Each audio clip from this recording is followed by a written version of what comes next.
तो आइए शुरुआत करते हैं आज के टॉपिक से, जो है मोबाइल फ़ोन का कैमरा। अब आपने देखा होगा कि कंपनियां अलग अलग तरीके से अपने मोबाइल फ़ोन की मार्केटिंग करती हैं। उसमें एक बहुत इम्पॉर्टेंट पहलू है कि कैमरे का मेगापिक्सल। कोई कंपनी कहती है मेरा 20 मेगापिक्सल का कैमरा है, कोई कहती है 32 मेगापिक्सल का है, कोई कहती है 48 का है, कोई कहती है 64 का। तो आज मैं आपको कैमरे के परिप्रेक्ष्य में ये समझाऊंगा कि मेगापिक्सल का क्या इम्पोर्टेंस है, क्या सिग्निफिकेंस है, हमें इसको कितना इम्पोर्टेंस देना चाहिए या देना भी चाहिए या नहीं देना चाहिए। और इसके अलावा मैं आपको समझाऊंगा कि मोबाइल फ़ोन के कैमरे में और क्या क्या चीज़ें हैं जो देखने लायक हैं, और कैसे आप सही डिसीजन ले सको कि आपके लिए कौन सा मोबाइल फ़ोन सही है कैमरे के पर्सपेक्टिव से। तो देखिए, कैमरे के 3 मेजर पार्ट्स होते हैं। सबसे पहला पार्ट है लेंस, जहाँ से लाइट अंदर जाती है। दूसरा इम्पॉर्टेंट पार्ट है सेंसर, जिसके ऊपर लाइट जाके गिरती है। और तीसरा इम्पॉर्टेंट पार्ट है प्रोसेसर, जो कि सेंसर से जो इलेक्ट्रिकल सिग्नल्स निकलते हैं उनको प्रोसेसिंग करके एक इमेज में तब्दील करता है। तो जैसे कि मैंने आपको 3 पार्ट बताए, लेंस, सेंसर और प्रोसेसर। तो ये जो मेगापिक्सल का चक्कर है ये रेफ़र करता है सेंसर को। जो सेंसर बना होता है वो छोटे छोटे पिक्सल से बना होता है, बहुत सारे पिक्सल्स होते हैं, और उसमें एक सेंसर के अंदर टोटल कितने पिक्सल हैं उसको काउंट किया जाता है मेगापिक्सल से। जैसे हम बोलें कि कोई 1 मेगापिक्सल का सेंसर है, इसका मतलब उसमें 10 लाख पिक्सल्स हैं। और यदि कोई 10 मेगापिक्सल का सेंसर है तो उसमें 1 करोड़ पिक्सल्स हैं छोटे छोटे। और इसी प्रकार से जैसे कोई 32 मेगापिक्सल का सेंसर है तो उसमें 3.2 करोड़ इतने छोटे छोटे पिक्सल्स हैं। अब ये पिक्सल्स करते क्या हैं? तो जो लेंस से लाइट आ रही है वो हर इंडिविजुअल पिक्सल पे पड़ती है, और वो जो पिक्सल है उस लाइट की इंफॉर्मेशन को एक इलेक्ट्रिकल सिग्नल में कन्वर्ट करता है। फिर वो इलेक्ट्रिकल सिग्नल जाता है प्रोसेसर में। तो जो एक इमेज बनती है वो इतने सारे पिक्सल्स से जो सिग्नल मिल रहा है उन सारे सिग्नलों को प्रोसेस करके फिर एक इमेज बनती है। तो ऑब्वियसली जितनी ज़्यादा पिक्सल डेंसिटी रहेगी उतनी इमेज आपको बारीकी में बनेगी और उतनी ज़्यादा आप उस इमेज को जूम कर पाएंगे। किंतु इससे तो ये लगता है कि ज़्यादा मेगापिक्सल मतलब अच्छा कैमरा हो गया। पर अब मैं इसके दूसरे पहलू पर आता हूँ। यदि मैं आपको कहूँ कि एक आदमी 100 रुपये के 10 आम दे रहा है और दूसरा आदमी 100 रुपये के 15 आम दे रहा है, तो आप कौन से वाले आम खरीदना पसंद करेंगे? ऑब्वियसली आप कहेंगे साहब ये तो आम पे डिपेंड करता है, हो सकता है जो 100 रुपये में 10 आम दे रहा हो उसके आम बड़े हों, अच्छे हों, और जो 15 दे रहा है वो आम बेकार हों। तो यही बात मेगापिक्सल्स पे भी लागू होती है कि पहले आपको ये देखना है कि जो पिक्सल है वो कैसा है, क्योंकि बाज़ार में कई तरीके के पिक्सल आते हैं। आप ये समझ लीजिए कि 0.8 माइक्रोन से पिक्सल शुरू हो जाते हैं और वो 1.4, 1.5 इस तरीके से आते हैं। माइक्रोन में नापी जाती है पिक्सल की साइज़। माइक्रोन मतलब 1 मीटर का 1 मिलियंथ पार्ट, 10 लाखवां हिस्सा जो है उसको 1 माइक्रोन कहते हैं। तो अब आपको ये देखना है कि जो इतने मेगापिक्सल का तो है सेंसर, बट उसके अंदर जो इंडिविजुअल पिक्सल्स लगे हुए हैं वो किस साइज़ के हैं, ये बहुत इम्पॉर्टेंट है। तो आप ये देखेंगे कि जो सबसे सस्ते वाले फ़ोन आते हैं उनमें 0.8 माइक्रोन के आपको पिक्सल्स मिल जाएंगे। फिर जो थोड़े मिड रेंज वाले फ़ोन आते हैं उनमें थोड़े बड़े मिल जाएंगे पिक्सल्स, और जो फ्लैगशिप वाले फ़ोन आते हैं उनमें सबसे बड़े जो 1.4, 1.5 माइक्रोन साइज़ के जो हैं वो आपको पिक्सल्स मिलेंगे। तो मेगापिक्सल कितना है वो देखने से पहले आप ये देखिए कि पिक्सल का साइज़ कितना है। अब आप ये देखिए कि कई सस्ते सस्ते फ़ोन हैं जिनमें 48 मेगापिक्सल का सेंसर आपको मिल रहा है, जबकि जो अच्छे अच्छे जो फ्लैगशिप फ़ोन हैं जैसे आपका आईफोन 11 है या सैमसंग गैलेक्सी S10 है, इसमें जो कैमरे हैं वो 12 मेगापिक्सल के, 16 मेगापिक्सल के कैमरे हैं। क्यों हैं? क्योंकि इनका पिक्सल साइज़ बड़ा है। अब आप ये पूछ सकते हैं कि जी ऐसा क्यों नहीं करते कि पिक्सल साइज़ भी बड़ा ले लो और 48 मेगापिक्सल भी उसमें उतने सारे पिक्सल्स भी डाल दो। तो इसका जवाब ये है कि जो हमारे मोबाइल फ़ोन्स हैं उनमें जगह सीमित होती है। जैसे ये समझ लीजिए कि आप आम तो खरीद रहे हैं, पर आपके पास जो बास्केट है वो सीमित है। उसमें यदि आप छोटे आम लेते हैं तो ज़्यादा ले पाएंगे और बड़े आम ले पाएँ तो कम ले पाएंगे। तो मोबाइल फ़ोन में भी यही होता है कि मोबाइल फ़ोन के अंदर जो ओवरऑल सेंसर की साइज़ है वो उसके फिजिकल डायमेंशन के हिसाब से उसकी एक लिमिट होती है। तो उस सेंसर साइज़ में जितने मैक्सिमम पिक्सल्स रख सकते हैं अच्छी क्वालिटी के, वो पिक्सल्स रखे जाते हैं। इसलिए आप देखेंगे कि जितने फ्लैगशिप डिवाइसेस हैं उसमें जो पिक्सल साइज़ है वो बड़ा होता है और मेगापिक्सल काउंट कम होता है। तो आशा है आप यहाँ तक बात आपकी समझ में आ गई होगी। अब हम देखते हैं कि अलग अलग कैटेगरी वाले जो मोबाइल फ़ोन हैं वो कैसे कैसे सेंसर्स को इस्तेमाल करते हैं। अच्छा, उसके पहले मैं एक शब्द आपको थोड़ा सा बाकी दो कंपोनेंट के बारे में भी बता दूं कि पहला कंपोनेंट जैसे मैंने आपको बताया था वो था लेंस। लेंस में भी बहुत क्वालिटीज़ आती हैं।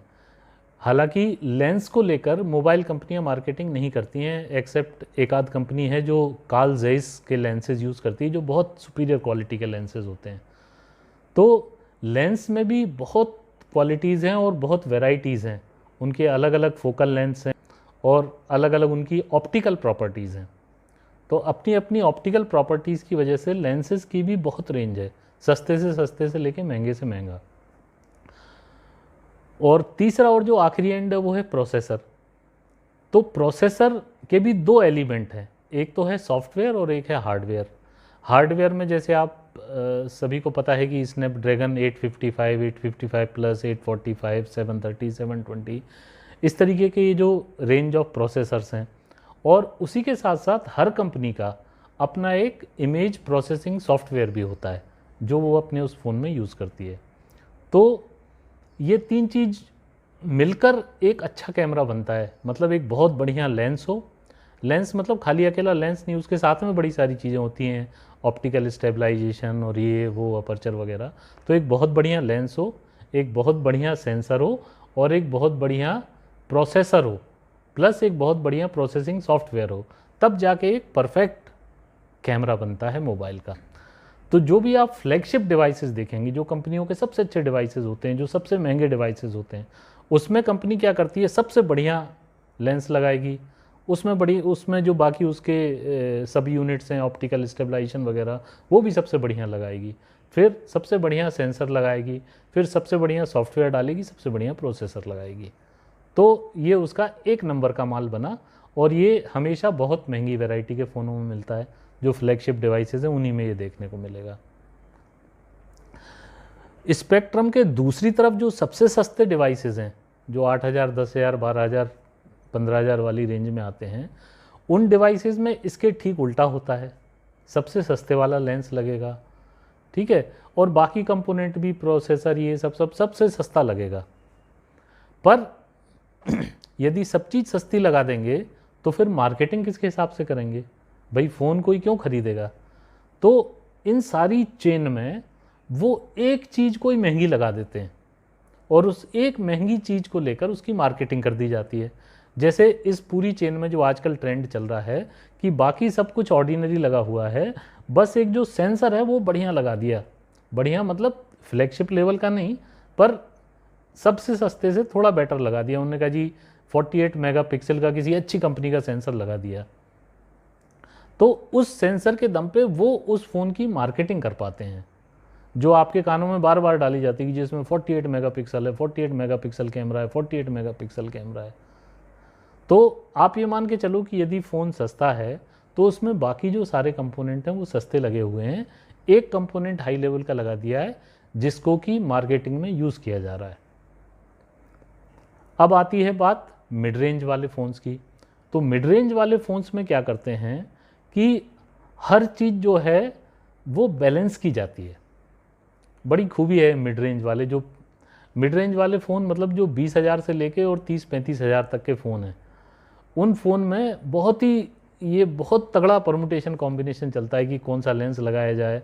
वेदर उसमें ऑप्टिकल स्टेबलाइजेशन दिया जाए कि ना दिया जाए, कितने माइक्रोन पिक्सल साइज़ वाला सेंसर लगाया जाए, ठीक है।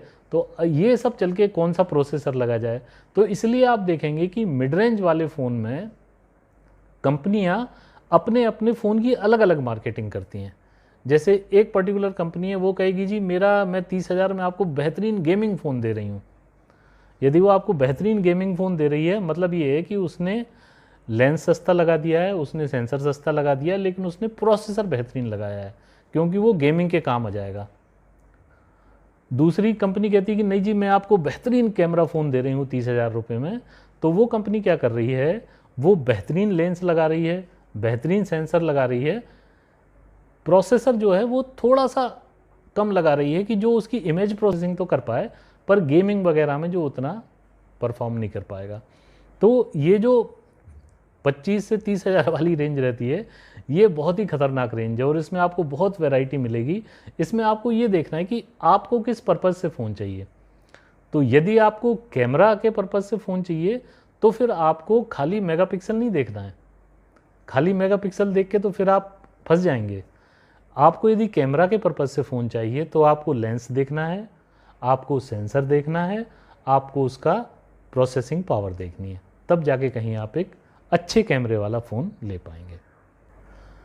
तो अब हम किस तरीके से पता करें कि साहब ओवरऑल कैमरा किसका अच्छा है। तो देखिए, एक तो जो फ्लैगशिप डिवाइसेस हैं उनमें हर चीज़ बेस्ट लगाते हैं, तो उनके कैमरे तो बेस्ट हैं। तो नंबर 1, यदि आपको अच्छा कैमरे वाला फ़ोन चाहिए तो आप सारे फ्लैगशिप डिवाइसेस देखिए, उनके फ़ोटोग्राफ क्लिक करके देखिए, जिसकी इमेज क्वालिटी आपको सेटिस्फाइंग लगे, आपको बेस्ट लगे, आप वो वाला फ़ोन आँख बंद करके ले लीजिए। किंतु यदि आप फ्लैगशिप डिवाइसेस में नहीं जा सकते हैं तो, और यदि आपको अच्छे कैमरे वाला फ़ोन चाहिए, तो आपको वो लोअर एंड में नहीं मिलेगा। भले ही वो कितनी मेगापिक्सल की मार्केटिंग कर लें, 48 मेगापिक्सल कुछ भी मार्केटिंग कर लें, पर लोअर एंड वाले फ़ोन में आपको बेस्ट कैमरा नहीं मिलेगा। हाँ, जो मिड रेंज वाले फ़ोन हैं उनमें आपको बेस्ट कैमरा मिल सकता है।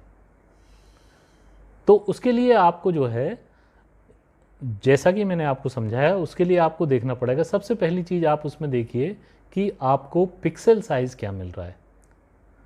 जनरली जो मिड रेंज वाले फ़ोन रहते हैं उसमें आपको यदि 1.25 माइक्रोन का भी पिक्सल साइज़ मिल रहा है तो वो अच्छा है, और यदि 1.4 माइक्रोन का पिक्सल साइज़ मिल जाए तो बहुत ही बढ़िया है। तो मिड रेंज वाले फ़ोन में आप यदि खाली एक ये चीज़ देख लेंगे कि आपको कितने माइक्रोन का पिक्सल साइज़ मिल रहा है, तो उससे आपको डिसाइड हो जाएगा कि आपका कैमरा कैसी क्वालिटी आपको देने वाला है। मैं क्यों बार बार पिक्सल साइज़ पे हार्प ऑन कर रहा हूँ, क्योंकि जो छोटे पिक्सल रहते हैं वो खाली डे लाइट में अच्छी फ़ोटोग्राफी कर पाते हैं। जो 1 माइक्रोन तक के पिक्सल हैं वो सिर्फ जब बहुत अच्छी एम्बियंट लाइट हो, प्रॉपर डे लाइट हो, तभी वो अच्छी फ़ोटोग्राफी कर पाते हैं। जैसी लाइट ज़रा सा भी कम हुआ कि फिर वो 1 माइक्रोन या उससे नीचे वाले पिक्सल हैं वो फ़ोटोग्राफी नहीं कर पाते हैं। तो यदि आपको थोड़ी सी भी लो लाइट में अच्छी फ़ोटोग्राफी की ज़रूरत है तो कम से कम 1.25 माइक्रोन पिक्सल साइज़ वाला सेंसर आपको होना ही चाहिए। और यदि आप और भी बेहतरीन लो लाइट में जाना चाहते हैं तो फिर आप 1.25 से और ऊपर पिक्सल साइज़ वाले सेंसर्स में जाइए। तो जो पैरामीटर आपको आज के बाद देखना है फ़ोन ख़रीदने से पहले, वो पैरामीटर आपको देखना है पिक्सल साइज़। अब ये कंपनियां एकदम ऊपर नहीं लिखती हैं, आपको हर फ़ोन के डीप में जाना पड़ेगा और डीप में जाके उसको ढूंढना पड़ेगा, खंगालना पड़ेगा कि पिक्सल साइज़ इसके कैमरे के सेंसर का क्या है। तो बस इस बात के साथ ही आज का वीडियो ख़त्म करते हैं। आज के वीडियो का टेक अवे क्या है? नंबर 1, मेगापिक्सल के जाल में मत फंसिए। मेगापिक्सल जो है वो बिल्कुल बेकार का मैट्रिक्स है, उससे आपको कुछ नहीं पता चलना है। नंबर 2, यदि आपको कैमरे के पर्पज़ से फ़ोन ख़रीदना है तो आपको जो सबसे इम्पॉर्टेंट मैट्रिक्स है वो आपको देखनी है कि आपके सेंसर का पिक्सल साइज़ क्या है। कम से कम 1.25 माइक्रोन का पिक्सल साइज़ होना चाहिए। और तीसरी चीज़ जो आपको देखनी है वो ये है कि आपका जो इमेज प्रोसेसिंग सॉफ्टवेयर है वो कितना अच्छा है। जैसे कुछ कंपनियां हैं, उन्होंने इसमें महारत हासिल कर ली है, उनका ज़बरदस्त सॉफ्टवेयर है इमेज प्रोसेसिंग के लिए, तो वो भी बड़ा इंपॉर्टेंट रोल प्ले करता है। तो आशा है आज के वीडियो से आपको आगे कैमरा की दृष्टि से मोबाइल ख़रीदने में ज़रूर सहायता मिलेगी।